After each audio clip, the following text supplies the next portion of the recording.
Salvete discipuli. Hello and welcome back to Latin class. I hope you all had a wonderful holiday and are ready to jump back into things. So we're going to start this week's lesson, having some fun, ease you guys back into class. So we're going to do a little bit of a lesson on the zodiac signs and their constellations. So let's get started. All right, so some of you, if not all of you, might be familiar with the zodiac constellations. These are a series of constellations that the sun seems to pass through each year. And typically in today's world, people who are familiar with the zodiac, it's going along with astrology, and some people think that the zodiac has an influence on your life and things like that. We're not getting into that today. What we're going to be focusing on is the origins behind the names of the constellations. Now, each of these constellations is named for a Latin word, and each of the stories behind them are based off of Greek and Roman mythology. So these different signs are characters or symbols or figures from Greek and Roman mythology. So we're going to get more into the meaning behind the names and the stories behind the constellations that come from Roman and Greek history. So the cool thing is that we will do, though, is depending on what day and month you were born, you are assigned a zodiac sign based on that. There's some differences in depending on where you're looking as to which days exactly are assigned each zodiac. I'm going with the most common ones that I found, so we're going to go with that. Now, on Google Classroom, I have posted a sort of worksheet for you to follow along and take some notes as we go through this. I am going to break this up into a couple of different videos, probably 2 or 3 videos, just so that you don't have to watch this all in one go, because it's going to be a lot to kind of go through. So as we're going through, make sure you're taking notes on the name of each zodiac constellation. Oh, sorry, no, I have the name on there. You're going to take notes on the meaning of the name of each constellation, because again, each name is a Latin word. So we're going to talk about the meaning of each name. And then I also want you to write down the dates that are associated with those that zodiac sign. And then at the end, you are going to tell me what your zodiac sign is. And then a little bonus is you're going to draw me your constellation based off of the images I have on this slideshow. So just kind of a little fun, easy thing to get us back into the new year. So print out the worksheet if you can. If not, just take notes on a piece of paper and then you can fill in the worksheet on Google Classroom later, whatever works best for you, okay? All right, so let's jump into things. Our first sign we have is Capricorn, and we've got this constellation here. It kind of looks like a little triangle there, and this is the sea goat. So Capricorn, Capri literally means goat here, and corn is actually from the word for horn. So this is the horns of the goat. So this is a sea goat, and keep in mind that not all of these constellations are going to look exactly like what they're supposed to represent. How constellations work is you kind of have to use your imagination a bit. So maybe think of this part as being like where the head of the goat would be and then its body. And then this goat is often depicted with having kind of like a fish tail, mermaid tail here. Now, the dates associated with this particular zodiac sign are December 22nd through January 19th. So if you were born either on December 22nd or any of the dates up through January 19th, this is your zodiac sign of the Capricorn. Now, this is half goat, half fish. As I said, it's a body of a goat with the tail of a fish, often that's how it's depicted.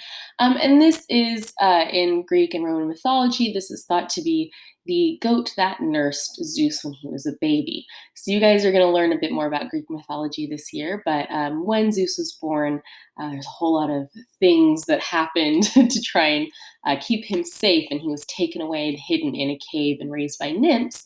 And there was a sort of fairy goat, this sea goat, whose horns produced milk.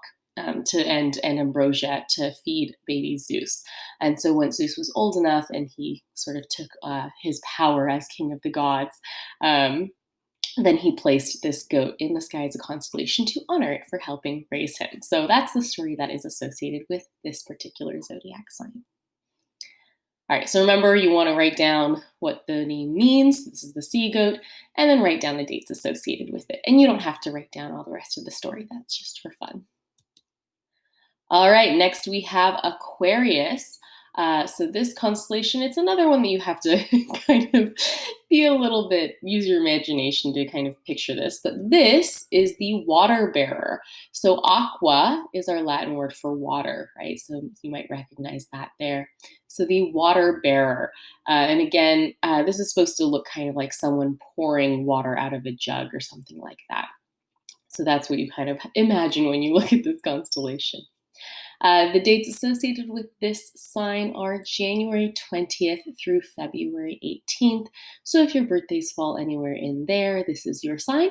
This happens to be my zodiac sign. So this is my constellation for my birthday.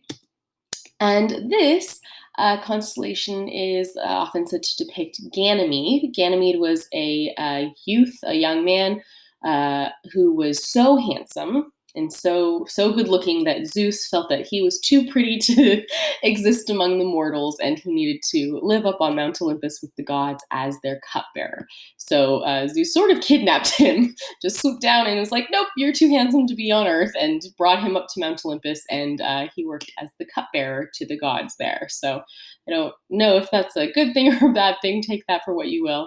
But that's what this constellation represents. All right, next we have Pisces. And Pisces, you can read that there, I'll move my face a bit. So Pisces, this word might look a little familiar. We learned with our food vocabulary, we learned the word piscis for fish. This is just the plural form of that. So Pisces in Latin would be pronounced pisces, and this means the fish. So this was supposed to represent two fish sort of leaping out of the water here. So it kind of is meant to like represent them leaping away. And this is from February 19th to March 20th. So if your birthday falls anywhere in there, this is going to be your zodiac sign. As I said, this is the Latin plural for fish. And this constellation is meant to depict an event that happened in Greek mythology. There was a monster named Typhon who was very big, very scary, and was attacking the gods. And a lot of the gods turned into animals and sort of fled Mount Olympus. And Aphrodite and Eros, or Eros is another name for Cupid, but Aphrodite and Eros, they tried to escape Typhon by turning into fish and leaping into the sea. So this is meant to depict that event in mythology. Don't worry, the gods prevailed. Zeus ended up turning around, and all the other gods then rallied, and they were able to defeat Typhon. So there you go. So Pisces. Pisces is the fish. All right, next we have Aries. Aries is a very simple constellation. It's just sort of this curved line here. This is kind of a cool picture because it's got the image of the animal that it's representing overlaid on the constellation itself, and it's got the name of the stars. I couldn't find all the pictures like this for all of them, unfortunately, but this one's kind of cool. Aries is the ram, not to be confused with Ares, spelled Ares, which would be the god of war in Greek mythology. This is Aries in Latin. This literally means ram in Latin. So this is the ram. If your birthday is from March 21st to April 19th, this is your zodiac sign. And as I said, this is the Latin word for ram. And this constellation is meant to depict the golden ram. And this is a very famous Greek myth that you guys will be learning about eventually, if you don't know it already. The golden ram, so the golden fleece is a very famous story. There's a whole backstory about the ram itself and how the fleece ended up where it was, but the main myth that's associated with this is Jason and the Argonauts. So Jason gets a group of heroes together to go fetch the golden fleece and bring it back to his home. So there's a whole lot more to that story that you guys will learn about eventually. It's a very interesting story, but this is in fact that ram in the constellation. And next we have Taurus or Taurus in Latin. This is an interesting constellation here. This is the bull. Taurus, I think I've mentioned this. We learned waka for cow, but Taurus is the Latin word for bull specifically. So this is, if your birthday is April 20th through May 20th, this is your constellation, your zodiac constellation. And this one you can actually kind of see more how it looks like it. So they've done this particular image has done a nice job of connecting the dots of the constellation here, but it kind of looks like it's got like a bull's head and the bull's horns. This one actually looks a bit more like what it's supposed to represent than some of the other ones. So there's a couple of different myths that could potentially be associated with this constellation. Bulls pop up a lot in Greek mythology. In one myth, Zeus turns himself into a bull and he brings Europa, who's a princess, to become the first queen of Crete. And then bulls become very, very important in Crete. So that's one possibility as to which bull this represents. And then this one is another option in the labors of Hercules, which again, you guys will be learning about. Hercules has to complete 12 tasks, and one of them is he has to bring back the Cretan bull. And again, yes, this Cretan bull was on Crete. So as I said, bulls become very important in Crete because of this first story here. And then there's a very famous bull that Hercules then has to catch during his labor. So this might represent the Cretan bull, or it could be referring to when Zeus turned into a bull to make Europa the first queen of Crete. So a couple of options for that one. But if your birthday falls in here, this is your zodiac sign. All right, and next we have Gemini.